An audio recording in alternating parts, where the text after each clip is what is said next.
Good morning, or afternoon, or evening, depending where you are in the world. A very warm welcome to this special Rockjumper webinar.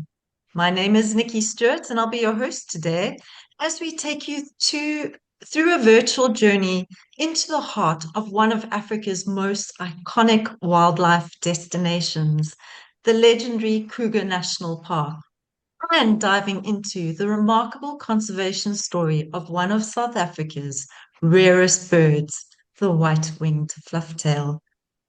We're thrilled to be joined by two exceptional presenters today.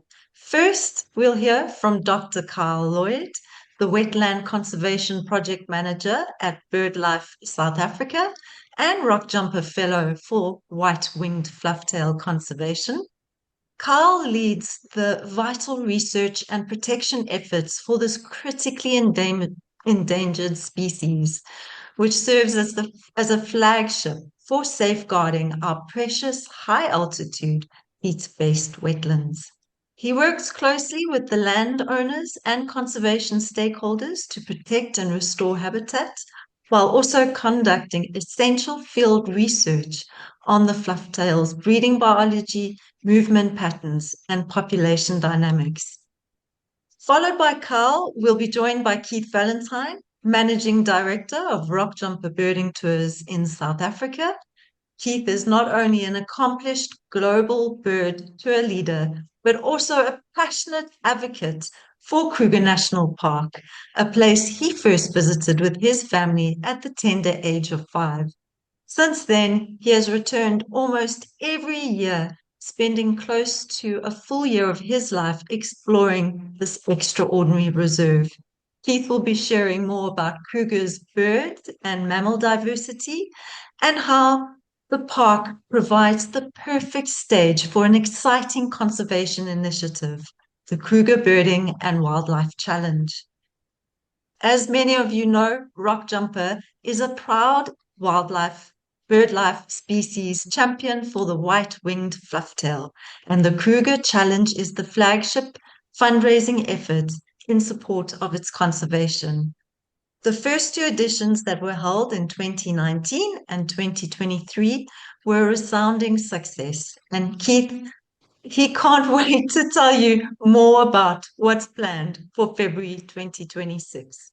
So sit back and enjoy this special two-part webinar as we spotlight one of the world's most elusive birds and one of Africa's greatest wilderness areas. Carl, over to you. Thank you, Nikki. Hello, everyone. Thank you for joining us. Yeah, I'll be telling you more about the White-winged Flufftail project. And just to start off with a big thank you to Rockjumper Birding Tours. They are the ones who initiated this position and made it possible. And since then, the project has grown such that we now have a project officer. So I'll be presenting some of the work of my colleague, Marlies Miller, as well tonight or this morning, wherever you are. And essentially, I'm going to be presenting a case study of how we have used the white-winged flufftail to try to promote wetland conservation in South Africa. So this presentation is divided into two parts. The first part is the project vision, or the model that we try to follow, this flagship model. And then we'll go into the project objectives. So for those who don't know, the white-winged flufftail is one of 9 flufftail species endemic to sub-Saharan Africa. So this genus only occurs in sub-Saharan Africa.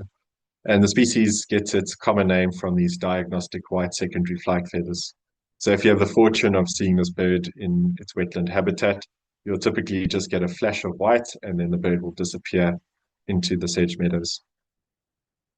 The bird is very cryptic and elusive in its behavior, and this has posed quite a challenge for us in terms of trying to understand the species biology, and in turn presents obstacles to its conservation as well.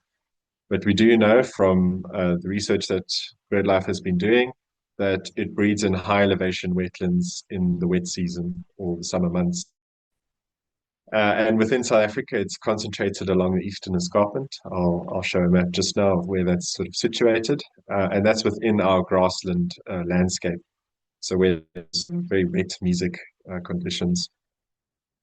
White-winged Flufftail's a wetland specialist, preferring the sedge mixed meadows.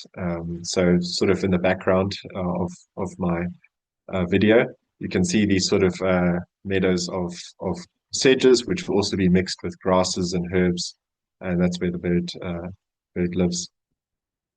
It's considered to be critically endangered globally, according to the IUCN criteria. And through recent research that we've been doing, we've been able to downlist the species to endangered within South Africa.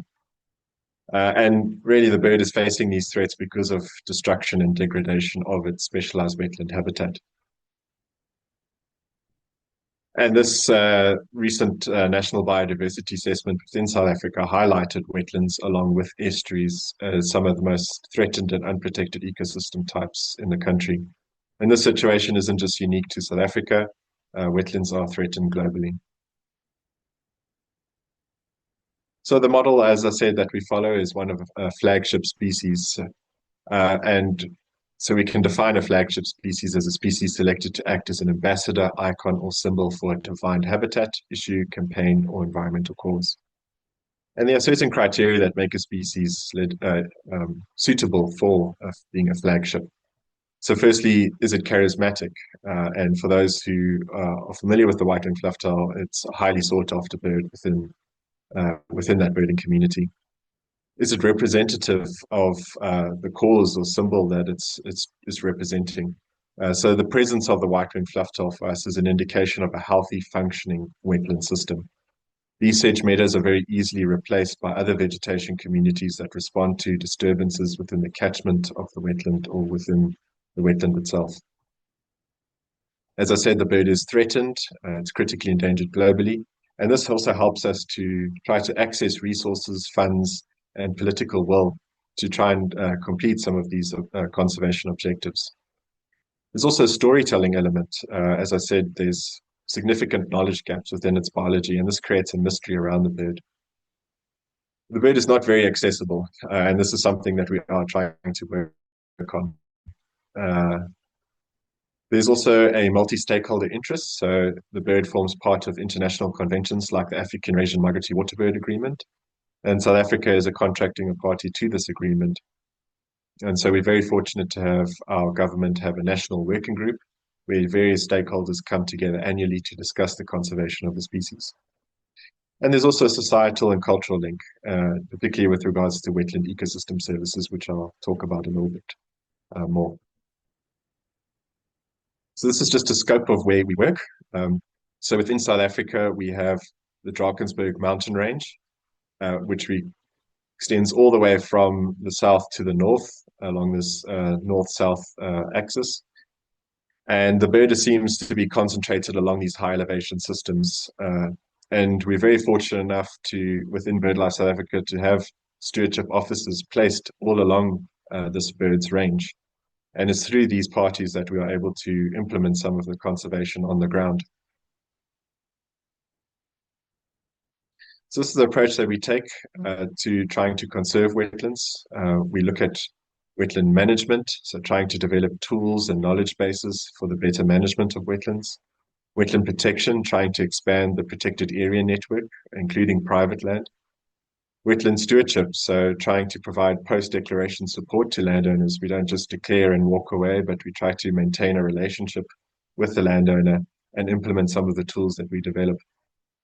Wetland policy and advocacy, trying to comment on developments either in support of or to try to mitigate impacts that could negatively affect wetlands. And wetland awareness, trying to just raise the profile of the species amongst the youth and amongst adults.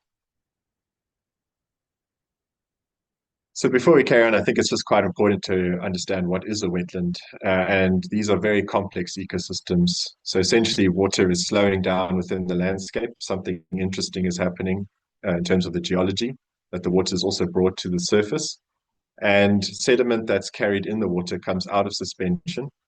And this creates very low oxygen levels because of the presence of water and filling into the soil that's become saturated. And this creates a very unique condition for life to survive with such low oxygen levels. And so we can actually see water gradients as we move from the terrestrial to aquatic. And with that, these different vegetation communities associated with different water soil saturation levels. And within each zone is also different bird communities. And we really find the white-winged flufftail within these seasonally and permanently saturated zones. So here's a typical picture. This is Middelpunt Nature Reserve. It's one of the sites that we declared. It was the first confirmed breeding site of the white-winged flufftail in South Africa. And it's also been designated a Ramsar site, which is a wetland of international importance. And so if you're standing in white-winged flufftail habitat, this is typically what you'll see if you look down.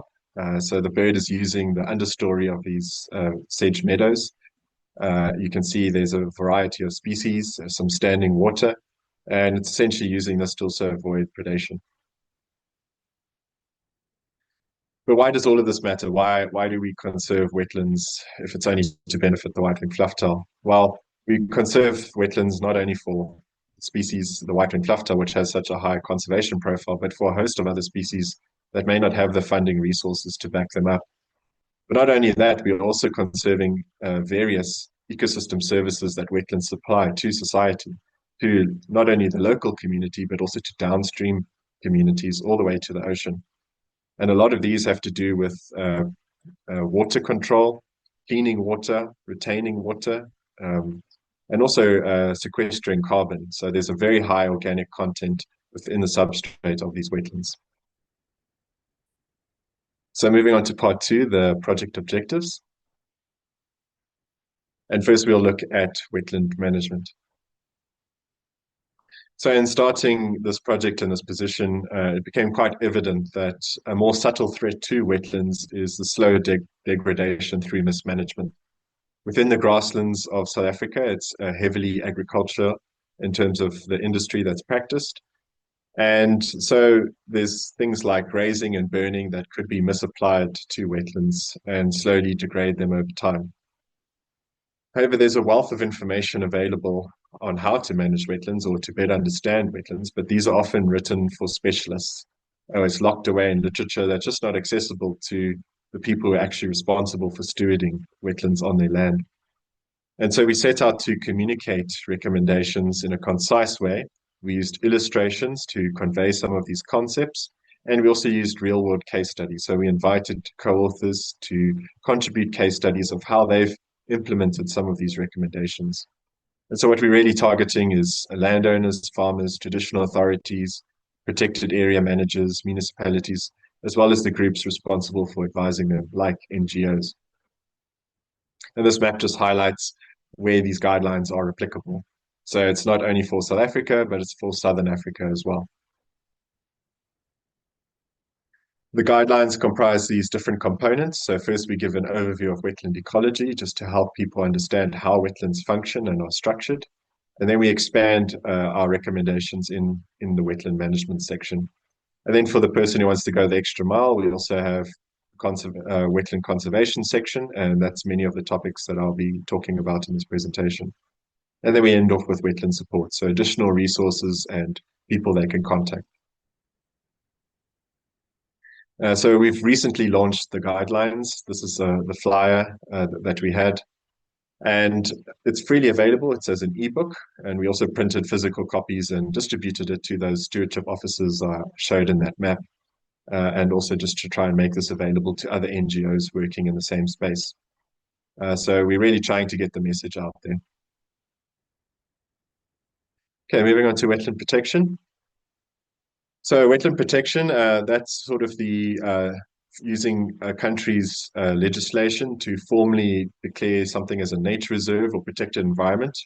And that has legal benefits in terms of trying to prevent developments that may be on the land. It also gains support not only from the state, but from NGOs, because the landowner or whoever the party is pursuing the declaration has committed to long-term conservation objectives. Within South Africa, we really focus on nature reserves and protected environments. So it's a sort of tiered process. Nature reserve is the highest level, and then just below that is a protected environment. Protected environment is essentially like a functioning farm, but all the management practices are done with conservation in mind. So try to mitigate impacts from those practices. So I mentioned we declared Middlepunt Nature Reserve. We expanded another protected area in by 6,000 hectares. And I'd just like to share with you some of the recent declarations we've worked on.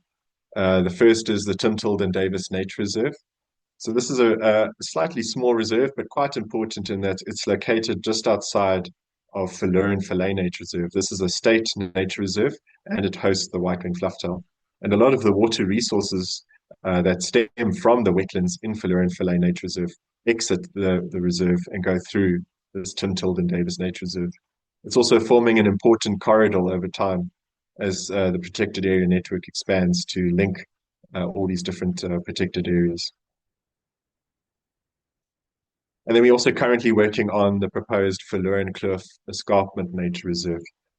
This is a protecting forest that is along the escarpment of the mountain range where we work. And it's also, again, protecting these water resources that are coming from the wetlands and off the mountain. Right, wetland stewardship.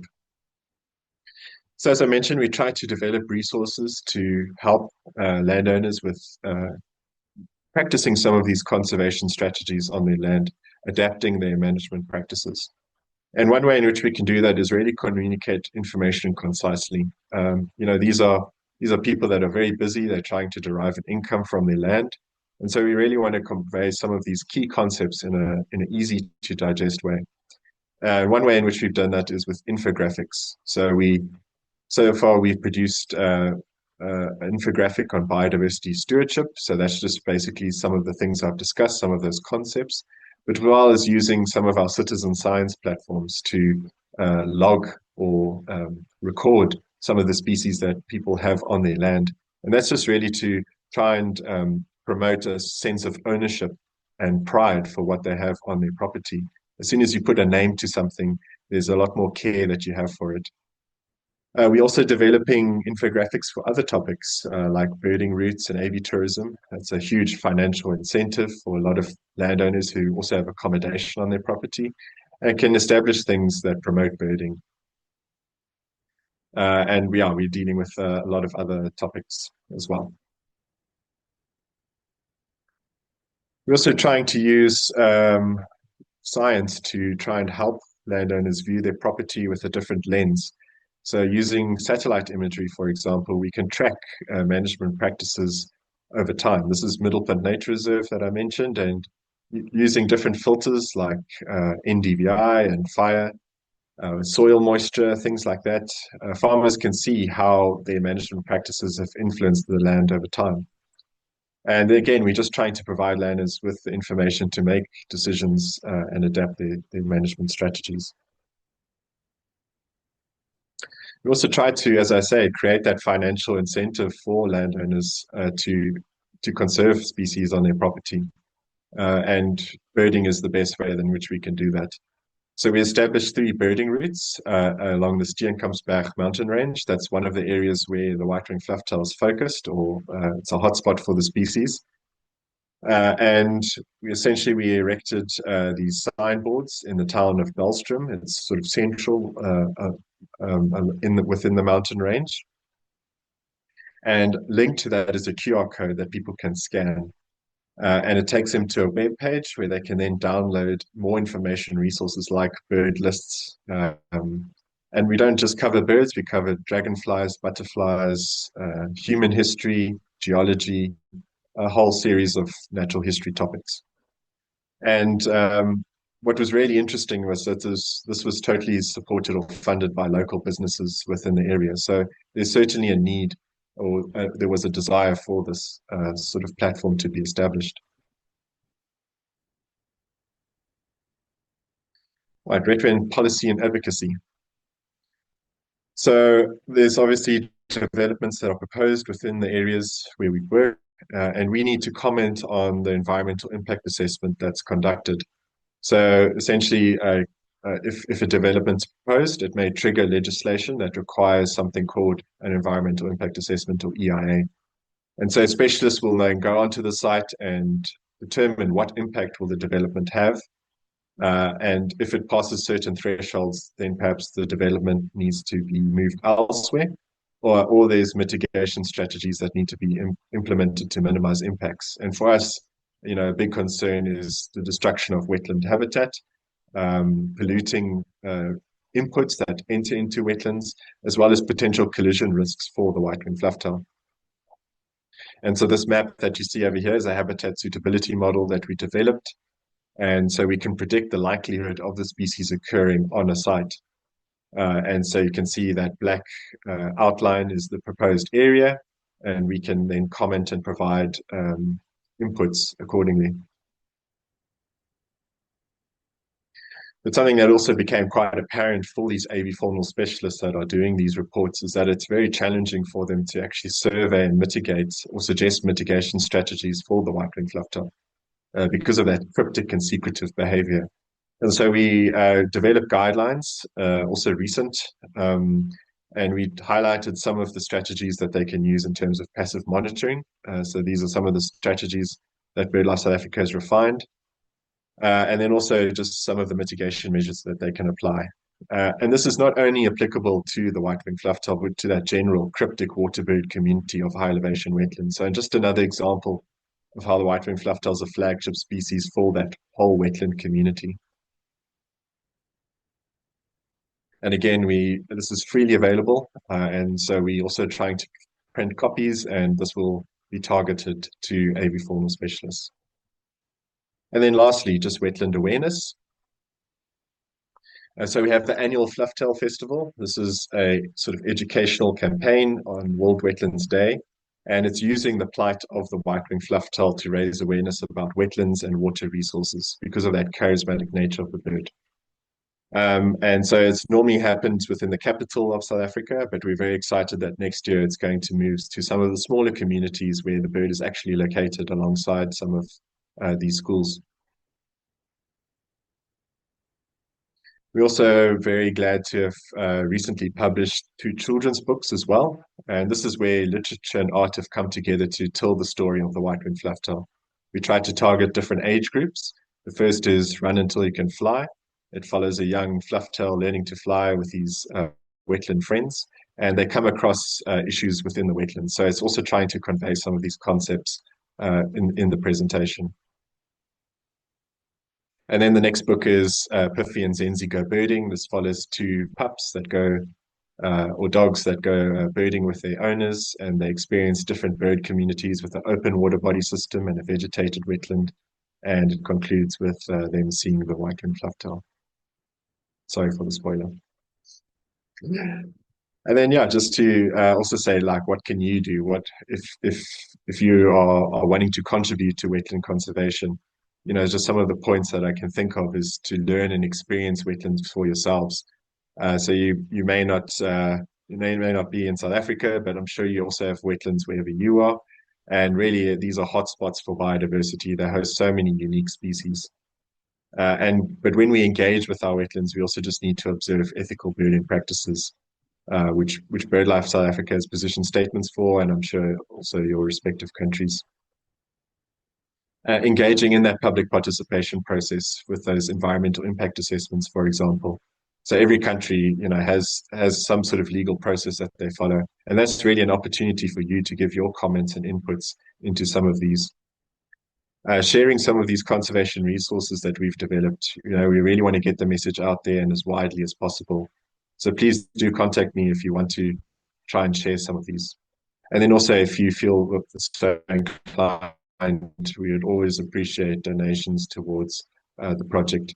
So making a donation to BirdLife South Africa and just indicating that it's for the White-winged Flufftail project. I just want to thank all these various funders. I just want to also point out a particular funder, Bickle Conservation. So Barbara Bickle, maybe in the audience. She's been a supporter of this project, and we're very proud to have her and very grateful for all the help that she's been given us. Thank you. There's my contact if you would like to find out more. All right, so yeah, over to Kruger. We're going to go and have a look and explore around Kruger a little bit. As Nikki mentioned earlier, one of my favorite places on the globe, really. I mean, I've been fortunate to travel all over the place, but Kruger still remains very close to my heart as one of the absolute best wildlife places on the planet. I just absolutely love Kruger National Park. So, just a quick one. You had got a bit of an overview of South Africa and a map earlier when Kyle was explaining where some of the high altitude wetlands are. But essentially, Kruger National Park, located right up here in the far northeastern part of South Africa, right on the border of Mozambique, and which runs right up its whole eastern boundary, and Zimbabwe to the north, and then yeah, Swaziland to the south, although it doesn't actually border Swaziland. But you can get an appreciation for the overall size of Kruger on this map, which also highlights a number of the other national parks that are found within South Africa itself. Here's another map just a little further close up. You can see the dark green here is all Kruger National Park boundary, and then the lighter green, which is this in the far northeast here, this lighter green section. This is actually a massive national park that is in Mozambique protected area, and a lot of the other lighter green on the western side here, the central western side of Kruger, is all private reserves and concession areas. And these areas have actually dropped their fences with Kruger National Park, and so game is free to explore and expand into these zones as well, which is great for populations of wildlife. Just a few quick fun facts about Kruger. So obviously we're gonna deal a little bit with Kruger National Park itself, kind of what you can expect to see in Kruger, what some of the specials are as far as the birds and animals go, and then just a little bit of a touch as well on the Kruger Challenge itself, what essentially that is about, how that works, so you get a bit of an idea of that event. But yeah, essentially close on. Oh, goodness. So essentially close on 20,000 kilometers, almost 2 million hectares in size. Kruger National Park's an absolutely massive protected area. It's 360 kilometers long, so that's almost 220 miles in length, 60 kilometers wide. That's kind of on average, although its longest point is about 90 kilometers, so close on, yeah, what, 50, 55 miles wide. So yeah, it's a massive protected area. It's got about 1,800 kilometers. That's 1,120 miles of roads that you can explore. So a massive area. You might have heard maybe a friend's been, or you've heard of someone in the family that's perhaps traveled to Kruger and said, oh, it's going to be so busy, or you see a lot of cars. And yes, you can between some of the main camps, but the reality is with that much road network, it is very easy to actually just get off the beaten track and yeah, to go and explore. And you can very quickly lose all the vehicles, and you can get really into the heart of the wilderness of Kruger, which makes it very special. 114 species of reptiles, 147 species of mammals. Those numbers there next to some of those key mammal species are the estimated numbers at the moment of them. So you get an idea, 1,600 lions, 2,000 leopards. We're talking about big numbers of predators. And obviously your carrying capacity of ungulates as well, antelope and whatnot, need to be very high to have that sort of predator carrying capacity. It's also a key zone for African wild dog, which is one of the main endangered canids in Africa. So under serious threat, African wild dogs, and Kruger holds good numbers of them. Cheetah population 150. That would likely be higher if the lion population wasn't as high, but yeah, cheetah do take a bit of a knock when under lion pressure, but still protecting reasonable numbers of cheetah. And then some of the other big animals there as well, buffalo and elephant, very well represented. So moving on to some of the birds, there's 547 species of birds have been recorded within the boundaries of Kruger. It's an incredible number.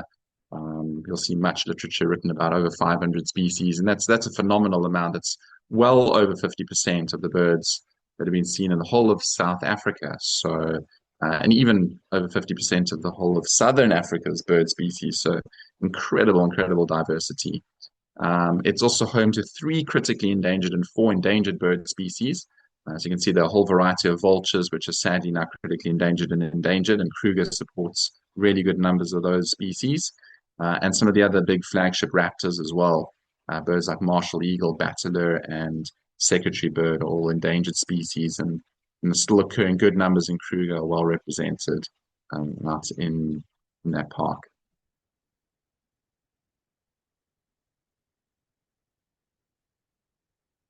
Sorry, it just seems to be lagging slightly here on my side when I'm clicking through, so apologies for that.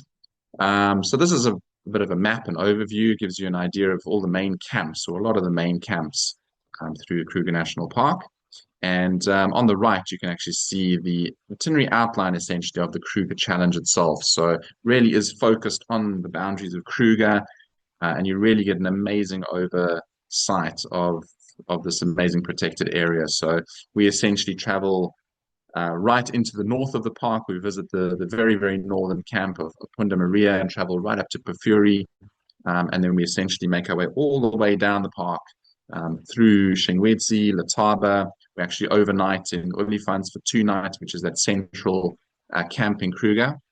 And then we make our way further south, finishing off at Bergendal, where we spend 3 nights to then explore the whole southern region of the park. So your entire time is spent in Kruger.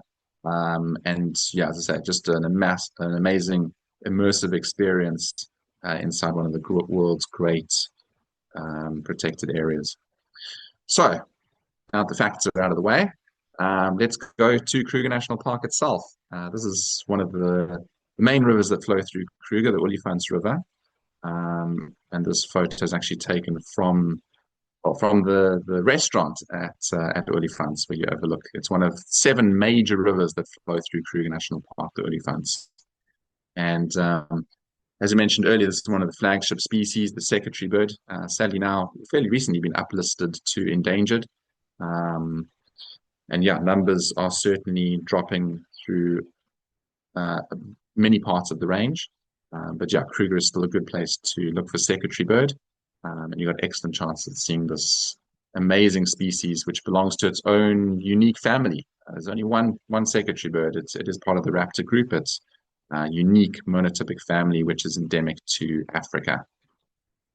It's also a great place to see this species, the battler, as mentioned earlier, an endangered species.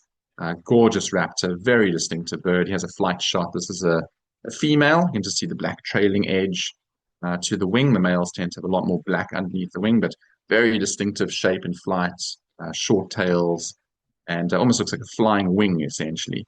But yeah, beautiful, beautiful raptor. Another one of the key species, there's the martial eagle, one of Africa's largest eagles, and yeah, serious predator out there in the savannas of Kruger National Park. And again, you see martial eagle in good numbers. It's a particularly good area, Kruger, for big, for sort of these big apex predators, which have declined through so many other parts of South Africa where it's not as, protected. Whereas, yeah, Kruger just provides this pristine habitat, and these species still do very well out here. And these are some of the vultures as well that are also, as I say, now critically endangered. The white-backed vulture numbers have plummeted as well. You still see healthy numbers in Kruger National Park. Again, given that the apex predators like your lions and what have you are doing very well in Kruger. So there's a lot of balance within the ecosystem, and the vultures are still doing very well. They're still breeding good numbers in Kruger. And this is the leopard-faced vulture. This is the largest of the vultures. And yeah, this is, well, again, you can just see the size of that beak. These are the guys that get stuck in and can even, sort of rip into areas that the other vultures don't necessarily get into. And yeah, just a really cool bird out in Kruger National Park. Hooded vulture, very slim-beaked, complete opposite to the leopard-faced vulture. And you can see that bill shape and size. It's a much smaller, delicate bird. But this species is well now critically endangered through its range, generally in fairly small numbers in Kruger. But yeah, can often be a daily sighting. And then this is probably the most threatened of the vultures in Kruger. The smallest numbers is the white-headed vulture, and another critically endangered species through Africa. But yeah, you can still see them in Kruger National Park, and it's just a beautiful, beautiful bird. Always a great sighting. These guys, you sometimes see them striding through the grasslands, southern ground hornbill. It's a serious predator that. You don't want to be a small insect or a little rodent or so coming across that bill. Can certainly do some damage, but these southern ground hornbills are yeah, stunning species to see, often found in small groups, and yeah, pretty much eat everything in their path. Um, this is a very cool flight shot of southern ground hornbill as well, just showing the whites in the wings. But as I say, a very striking bird. And again, outside these big protected areas like Kruger National Park, you just don't really see them anymore, or numbers are very, very low.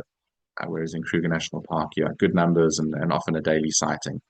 Although during when the grasses get a little bit higher, they start becoming a little bit more difficult at times, just because they can remain hidden. But yeah, still excellent place to see them. Cory bustard, another of the massive, sort of big birds that are found in Kruger National Park, another iconic species. And the female cory bustard is right up there with the heaviest flying birds in the world. Massive species, and again, a very good place to see it, Kruger National Park. So here's the map again, just so we can get a bit of a orientate ourselves slightly. So first up, we're gonna head across to the north, and that's following our itinerary essentially. So we start in Johannesburg and move into Mopani Camp, which isn't on the map, but Mopani is essentially situated here between Letaba and Shengwiti. So we're going through a gate here in the west into Mopani Camp for the first night, and then bang right up to Punda Maria, and then we're going to spend time in this far north. And far northern part of Kruger is a little bit different habitat-wise than the rest of Kruger. This is one of the big rivers that flow through there, the Luvubu River. Yeah, beautiful river. It's got some nice riverine vegetation. But the north of the park has got quite a few species that are either very range restricted in South Africa or are very special to just that northern part of Kruger National Park, and some with very restricted world ranges as well. Some of these birds are sort of potentially sort of more widespread, perhaps in Zimbabwe or parts of Zambia, the Capri Strip, maybe in Namibia, but in South Africa and on a global level, yeah, the northern part of Kruger is a very good place to see some of these birds. The eastern Nicator being one of them. The Nicators in their own family. It's one of these quite confusing groups. For a while, they were sort of popped in with the bulbuls and green bulls, but they've got this hooked beak. And at one stage, I thought they were shrikes, and ornithologists sort of struggled where to put them for quite a while. And these days, they've been popped into their own family, which I think makes a lot of sense. And just the three species of Nicator, they're an endemic family to Africa. And the eastern Nicator is the species that's found in Kruger National Park. Very distinctive calls, these guys. Often you pick them up on call before you actually see them. But they can be quite sneaky and yeah, not always the most showy bird, but always a good special to see. There's a few parrots in Kruger National Park. This one's the brown neck parrot, or got in brackets, the grey-headed parrot. This bird is quite sort of localized again in South Central Africa, but there's a disjunct population right in West Africa. And sometimes the species is split, the subspecies down in Kruger as grey-headed parrot from the more browner-headed, brown-necked versions in West Africa. But yeah, always a good species to see, and a real Kruger special, good-sized parrot as well. This is one of Kruger's smaller raptors, but arguably its most special, the Dickinson's kestrel, very localized bird. Just gets into the northern part of Kruger, but otherwise found in Zimbabwe and through the Capri Strip in Malawi and Zambia, but very much a South Central African endemic. And yeah, beautiful raptor, which yeah, we do have decent chances up in the far north of Kruger on the Kruger Challenge. This is another of the mega specials. You usually associate this bird more with the Mopani woodlands, the sort of larger woodlands in Zimbabwe again, and Malawi and Zambia. But racket-tailed roller does just get into Kruger as well in the far north. And I know previous Kruger challenges have managed to find racket-tailed roller. But yeah, it's always a mega species to see, and a real beauty and a real special as well. Then another bird that's also very much found in Mopani woodland is the Arnott's chat. This is a very cool picture of the male and the female sitting side by side. But yeah, real Mopani woodland specialist. And again, Northern Kruger is the place to see it. And again, its distribution is very similar to the species that I've just mentioned as well. Mosque swallow, another Kruger special. This bird seems to be expanding its range in Kruger actually with quite regularly now down the whole sort of central and getting into the southern part of the park as well. But it's still always a good find. But it's got a much more wide distribution through Africa. But a beautiful bird no less, and still considered a Kruger special. The black-throated wattle-eye has got a more restricted range than mosque swallow, that's for sure. Very much, again, a South Central African endemic. It tends to like sort of more the woodland type areas along riverine zones, yeah, where there's a lot of tangles and thickets and what have you, and hanging vines. And yeah, it's a beautiful bird, black-throated wattle-eye. This is the male. This is one of the few species that's actually named after the female, which has the black throat. The male's just got a black chest band. Then the southern crested guinea fowl, another bird of the riverine zones, and again, the north of Kruger is a good place to try and see this bird with its very cool plumage and funky hairdo, and often go around in big coveys. And yeah, again, Northern Kruger, good spot to try and see southern crested guinea fowl. And then you've got these other specials like dusky lark that pull in during the summer months. Yeah, this is again a bird that's a lot of global birders really struggle to see. You've got to be down in this part of the world sort of during the peak of summer. Exactly the time of the year when the Kruger Challenge is timed for, that sort of December, January, February, into March timeframe. And Kruger Challenge is timed for February, so the height of the summer. You get all these intra-African migrants. You get some of the Palearctic migrants in, and because it's late summer as well, you'll see I'll run through a few photos coming up. But birds that like sort of more seasonal type wetlands and what have you can pull into Kruger as well when there's been good rains. And Kruger's a particularly good spot to see birds like dusky lark. This is an incredible photo of harlequin quail. You don't always see them this well, but sometimes when there's been good rains, you get these massive influxes of harlequin quail that pitch up in Kruger. And yeah, typically, you see them perhaps, walking across the road or flashing from the vehicle, or every now and then you catch one in a gap if you're very fortunate. But a stunning quail to see, and very distinctive as well. But again, very much a wet season species when there's been good rains. African crake as well is another cool species, intra-African migrant that comes down during the summer months, and again loves it when it's wet and green and lush. And yeah, again, sometimes, depending on the seasonality, you can get some fairly decent numbers and sightings of African crakes in Kruger National Park. And another big special, another intra-African migrant is lesser moorhen, which again is variable in occurrence in Kruger, but again, February gives you the best time frame when these little seasonal wetlands fill up, and these birds pop in and actually breed as well when they come down into parts of southern Africa. So yeah, another cool bird to look out for is lesser moorhen during the Kruger Challenge in February.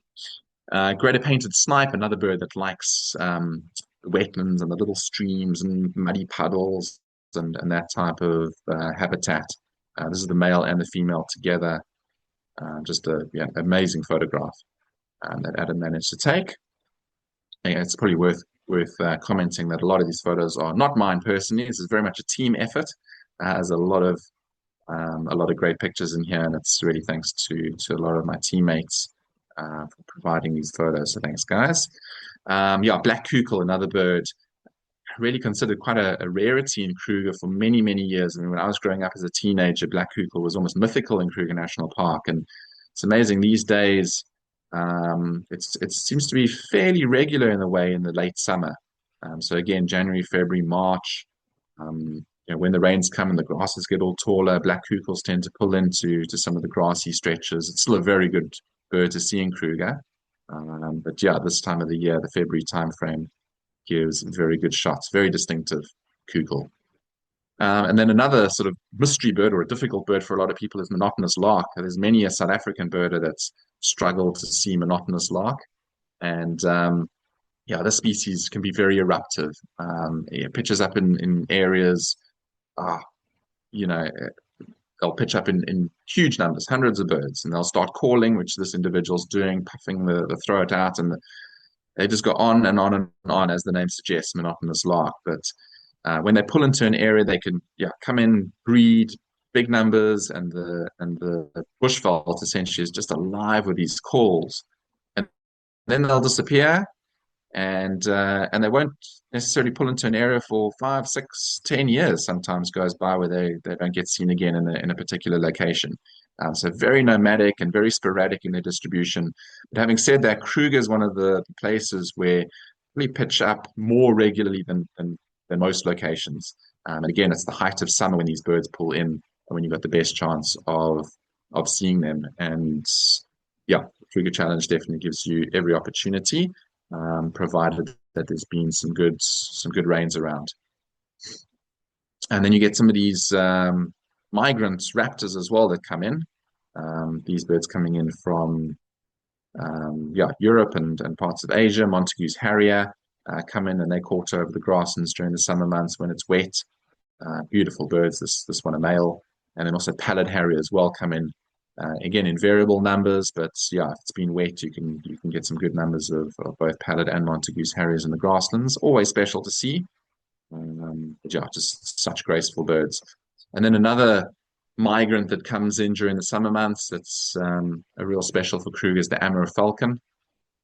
Big numbers of these birds often pull into Kruger when there's been good rains, and you see them around these termite emergence that come out, and often with some other big raptors as well, and smaller ones, lesser kestrels, but some of the big raptors as well, like lesser spotted eagles, steppe eagle, and these alate emergences can be absolutely amazing in Kruger, and a particularly a summer feature and a late summer feature. So another cool thing to look out for if you do happen to find yourself in Kruger during the summer months. Speaking of migrants, there's birds like European bee-eater, to just add a splash of color. Obviously quite a widespread bird, but yeah, Kruger in the summer months, you can get some great views and great sightings of European bee-eaters. Also European roller, another key species. Big numbers come down and essentially spend our summer down here, their winter down in places like Kruger. And the same goes for red-backed shrike, another Palearctic migrant that comes down. Good numbers in Kruger National Park. This one being a male. And then, yeah, southern carmine beater. This one's an intra-African migrant. And yeah, another gorgeous bird. And it's particularly the midsummer, late summer is an excellent time frame to see southern carmine bee-eaters. In Kruger. This one is just wow. Always amazing to see, and particularly when the light is this good. Violet-backed starling. This is the male. Females tend to be, well, they're brown overall, and they've got these big streaks on the front of the chest. But these males are stunning, and they're an intra-African migrant that pull in during the summer months as well. So yeah, another good place to see them, and often in good numbers as well, violet-backed starlings. So just moving into some of the grassland woodland type species that we can see potentially in Kruger that are quite special is double-banded sandgrouse. This is the only sandgrouse found in Kruger National Park, and this is the male bird. Yeah, Kruger, an excellent area to try and see double-banded sandgrouse.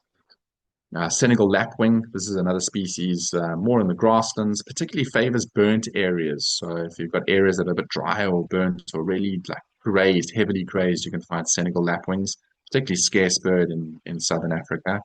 Kruger can often be a good place to see this little lapwing.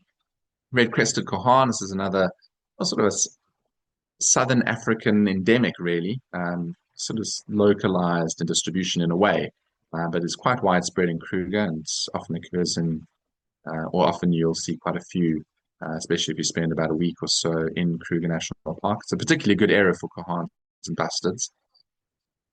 Temminck's courser, these guys also like more dry areas in the grassland type zone. So particularly when it's been burnt or heavily grazed, Temminck's courser will pull in. The Kruger, again, good location to try and see what is large and uncommon bird. And chestnut-backed sparrowlark is another species that pulls in big numbers at times. You get huge flocks of these guys that'll come in when the conditions are just right. And then as far as woodland species go, some of the more special birds are things like Bennett's woodpecker. This is a female with a brown ear coverts and brown throat. But another bird that doesn't extend too far up into Africa at all. It's really a South Central African species, and the northern part, particularly of Kruger, is a good place to look for Bennett's woodpeckers. Another stunning bird is grey-headed bushshrike. All the bushshrikes, that whole family, which is an endemic family to Africa, bushshrikes and allies, Kruger holds several really nice species. The grey-headed being the largest of them, and just look at the size of that bill as well. It's quite a predator. It goes for caterpillars but things like chameleons as well, and even little chicks of birds too. But yeah, very cool bird to see, and it's got this eerie sort of haunting call. In fact, the Afrikaans name for this bird is the ghost bird, spookvol, named after the call. But yeah, very cool bird of the woodlands. Then another species, the white-throated robin chat, another cool bird to look for in the woodland type habitat. And again, sort of a near endemic to southern Africa as well.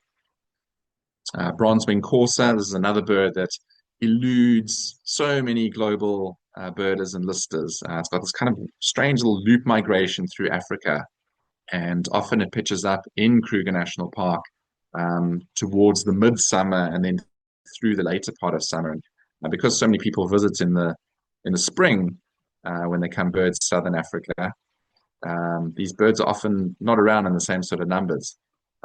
Anyway, even when they are in peak numbers, they're always a very good find, bronze-winged corsair. But yeah, the mid to late summer can be a good place or a good time frame to look for them, and Kruger is one of the better locations to try and look for bronze-winged corsair as well. Rhett's helmet shrike, another real special of the woodlands. White helmet shrike is the much more common and widespread species, but Rhett's is a very distinctive bird, and this gorgeous little eye wattle and what have you is a real special for the woodlands in Kruger National Park, as is the Steeling's wren warbler, another bird with a distinctive call, which you'll usually pick up on voice first. But again, a very uncommon species, which Kruger is, again, one of the better locations to try and look for this bird. Then this is a photo of the Sabi River, another one of the big permanent rivers that flow through Kruger National Park. It's got wonderful sort of banks and rocky areas and riverine forest as well, riverine vegetation, gallery forest, and there's a whole bunch of species that are associated with that type of habitat, including the white-headed lapwing, a fairly widespread bird in Africa, but yeah, always a nice sighting in Kruger National Park. This is the largest of the herons, the Goliath heron. Quite regular in Kruger, always a great sighting.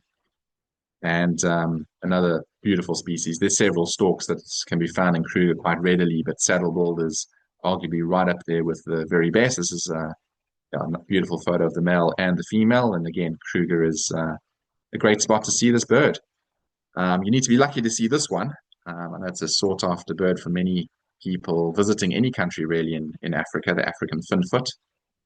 Again, belongs to a fairly small family of just 3 birds, the sungrebe, the now almost extinct masked finfoot from Asia, and then the African finfoot, which is quite widespread, but just uncommon and never an easy find. But the large rivers in Kruger do give you a chance, and whenever you're going across the little bridges, and you just got to keep scanning and looking in the undergrowth and watching the edges of the rivers, especially where there's overhanging vegetation for this species. Another great species to look for in Kruger is gorgeous bushshrike. This is a great photo that Dan managed to get, but it's very distinctive on voice, and not always the easiest bird to see, but an absolute beauty when you do. And there are a few good spots to look for it in Kruger National Park if you know where to look, and you get lucky. And then another bird of the riverine woodlands are these purple-crested turacos. There's a lot of fig trees in many of the riverine habitats, and these turacos just love those sort of zones. And again, another stunning bird to look out for. Broad-billed roller, this is another summer visitor to Kruger National Park, and adds another splash of color, and again, very much found in the woodland zones. As is white-fronted beater, these birds actually breed in Kruger National Park. Yeah, there's a few good colonies of them around in Kruger, and yeah, you can get some stunning views. And brown-headed parrot as well. This is another bird that's pretty localized, very coastal in distribution through Mozambique, coastal Tanzania up into coastal Kenya. Yeah, Kruger is one of the better locations to try and see it, and yeah, typically occurs in good numbers. So then some of the camps. This is just a photo of Olifant's camp. Give you an idea of what they're all about. This is one of the camps that we actually stayed in Kruger on the Kruger Challenge. This is another idea, give you an idea of what the camps are all about. And the camps are amazing places for birding as well. So many of the species that I've actually mentioned in the woodland area particularly, and even some of the riverine zones, because a lot of the camps are actually situated on rivers. You can actually find a lot of those species just whilst walking around in the camp. So they offer amazing photographic opportunities, great opportunity to stretch legs as well, and just excellent birding all around. And the camps can actually be some of the best locations to find species like this, the mocking cliffchat. This is a male, but yeah, very rewarding time. Woodland kingfisher, common bird that comes in during the summer as well. The calls just ring out in the camps and in the surrounding woodland.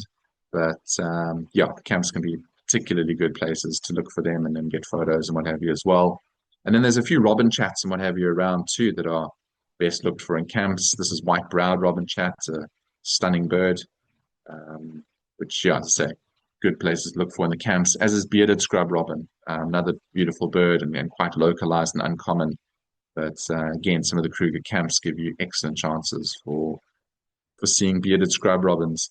And again, African green pigeon, just like the purple-crested turacos, they really love the fruiting fig trees.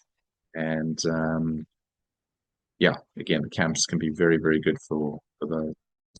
So just going to finish off with a few of the mammals here as well. Obviously, we touched on some of the numbers earlier, some of the apex predators, but the lions do particularly well in Kruger National Park, and they're just absolutely stunning to see. And yeah, this is a lioness with a couple of cubs. But yeah, big male lions as well. It's a big lion area, and you really do see lions. You see predators in Kruger. It's one of the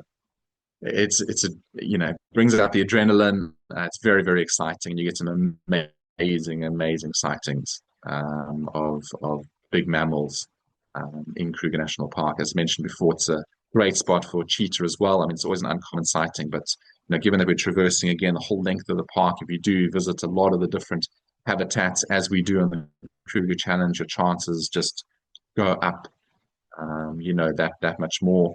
And also because of the safari vehicles that we use, we're often linked into some of the sightings as well. So, we can hear what is also being seen, and we can go in and target some of these species as well if we're close enough. So yeah, cheetah, another top predator and one of Africa's very best.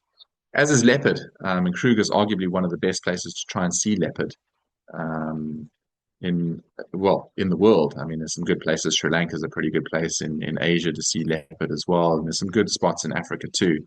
But yeah, Kruger's right up there. An excellent location to see leopard, and that's largely because of these. I mentioned 7 permanent rivers that flow through Kruger National Park, and you've got a wealth of thickets and riverine type vegetation, and those are all locations that are perfect habitat for leopard. Where lion will tolerate as well, but yeah, leopards thrive, and yeah, it's a very good spot. This is African wild dog, one of the flagship mammals for Kruger. They're just stunning to see. Always, again, a good sighting. Numbers are fairly low, as mentioned, just about 300 of them in Kruger National Park. But yeah, they go around in these small groups. And again, like cheetahs, they typically try and steer clear of lions. They don't do well in high lion density areas, so they tend to prefer more of the wood horses, the more drier type woodlands. Where they can hunt and they den and what have you. But again, given the coverage that we've got in the park, time that we spend in the park, your chances of seeing African wild dog are pretty high.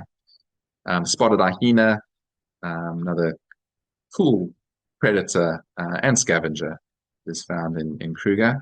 This is a nice little interaction with a youngster and an even younger youngster, which is very cool. Blackback jackals, another classic scavenger in Kruger. You see these guys quite regularly, and not so regular, serval. They occur in pretty good numbers in Kruger, but never easy to see. They like the longer grass, so it means that they often hide or are hidden. You can just easily drive past them and don't know that they're there. But yeah, from time to time we do see servals in Kruger National Park, and yeah, they're certainly around. Beautiful, beautiful cat to see. It's a good place for honey badger as well, especially the camps. There's a few that are sort of residents in some of the camps, and occasionally you see them wandering around. But every now and then during the day as well, or even an overcast day, sometimes you see them in the early morning, or coming out late at night, or sorry, in the late evening. But yeah, very, very cool species to see, honey badger. Yeah, you've all probably read quite a bit or know a fair bit about white rhinos and the horn trade and all of that we associate with them. But yeah, Kruger has obviously borne the brunt of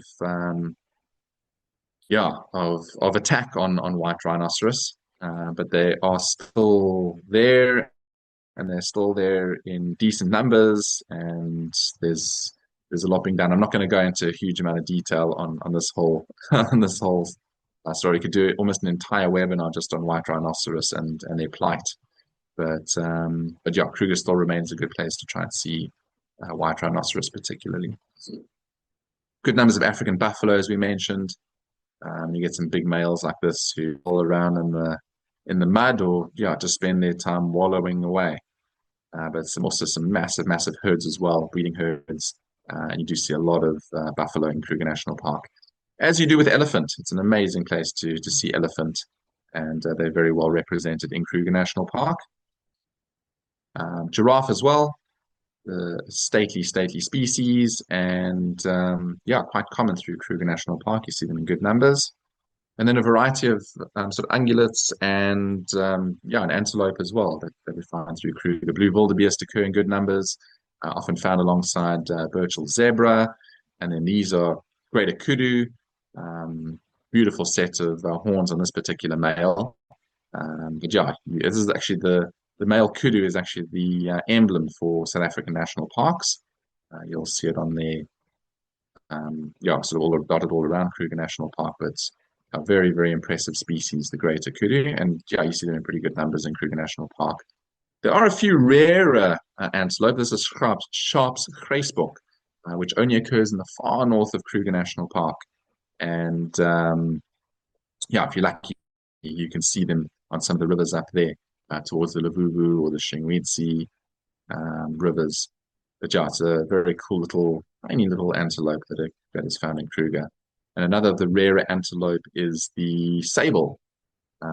Beautiful swept-back horns. This is the male, all black with these, as I say, massive swept-backed horns. This is a very elegant species. Small numbers of them occur in Kruger, more in the woodland type areas, the type of zones where you'd look for African wild dog. They tend to occur out in those areas. This species more widespread up in like Zimbabwe and Zambia. But there are small numbers, as I say, in Kruger, and certainly do have chances of seeing them on the Kruger Challenge.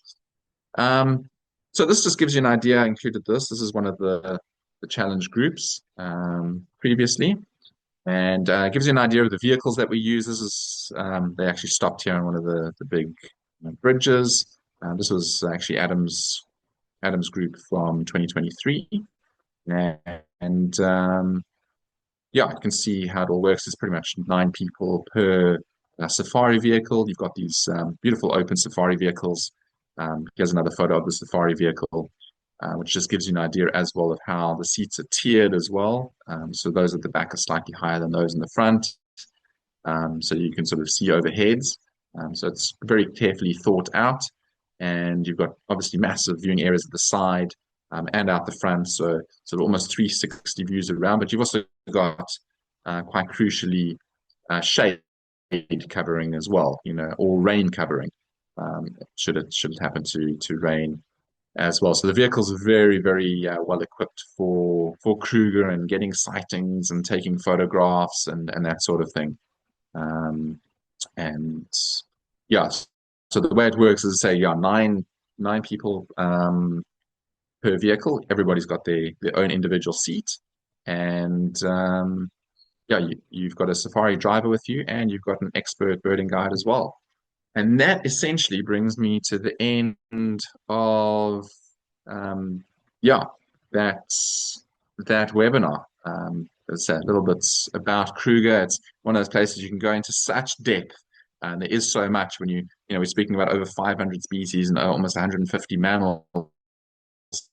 It very much just gives you an overview of what Kruger is all about and what you can, potentially expect to see or look out for.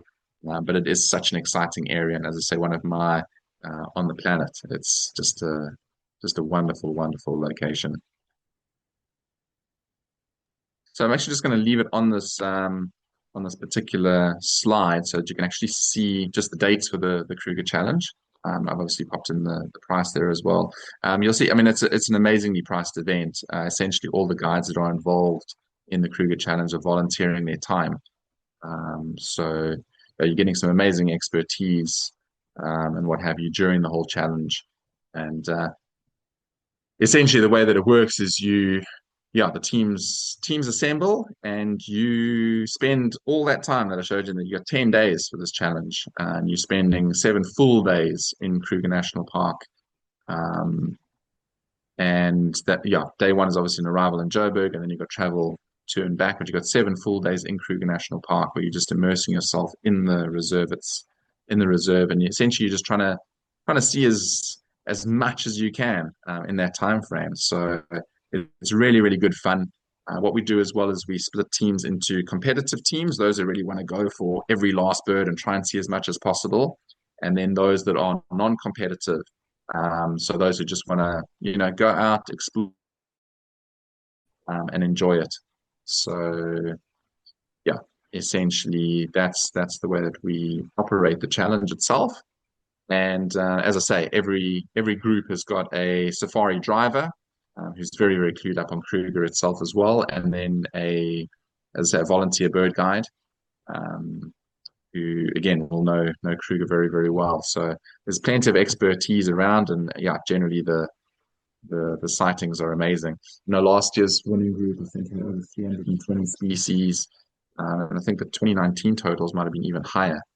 So you're very likely to see over 300 species in that time just within the boundaries of Kruger National Park. So it's quite extraordinary.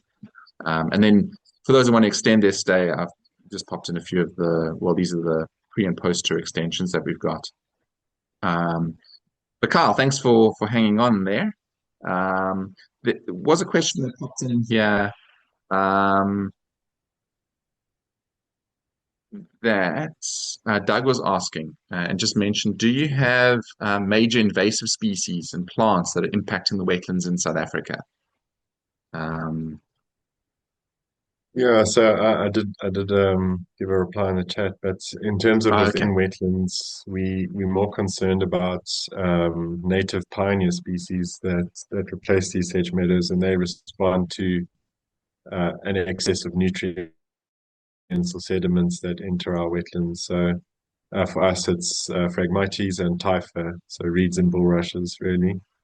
But we are concerned if we look at the bigger catchment of our wetland systems, we're concerned about black wattle and blue gum and pine, which are alien invasives here in South Africa, taking those water resources away from our wetlands. So, some of our future work is to try and provide herbicide assistance to landowners to remove, alien invasives that may be on their property and don't serve any purpose.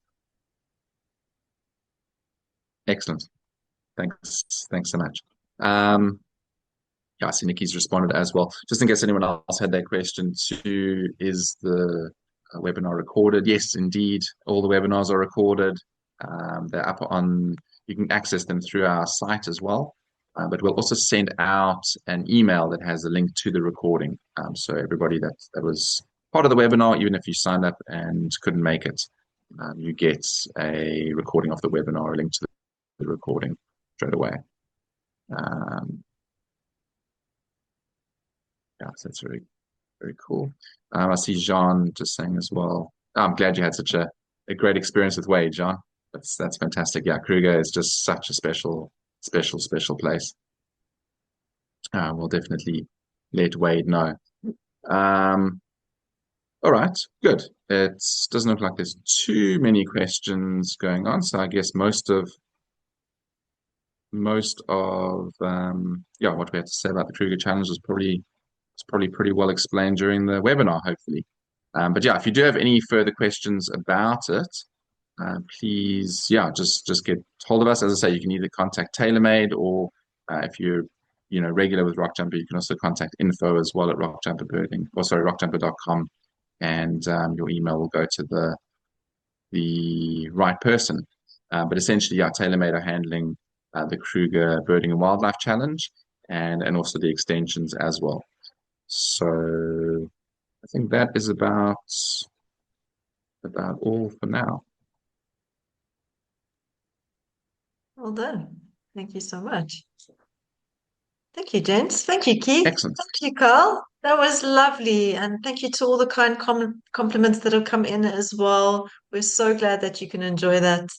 And we do have another webinar coming soon. I know we have in August, Birding Direct, but there might be one before that as well. So just keep looking at your emails and seeing when it comes through. And with that, we'd like to wish you all a wonderful evening, or day, or afternoon. And thank you so much for joining us. Go well. Cheers. Absolutely. Cheers, Thanks for everyone. tuning in. Bye. Thank you, Bye, everyone. everyone.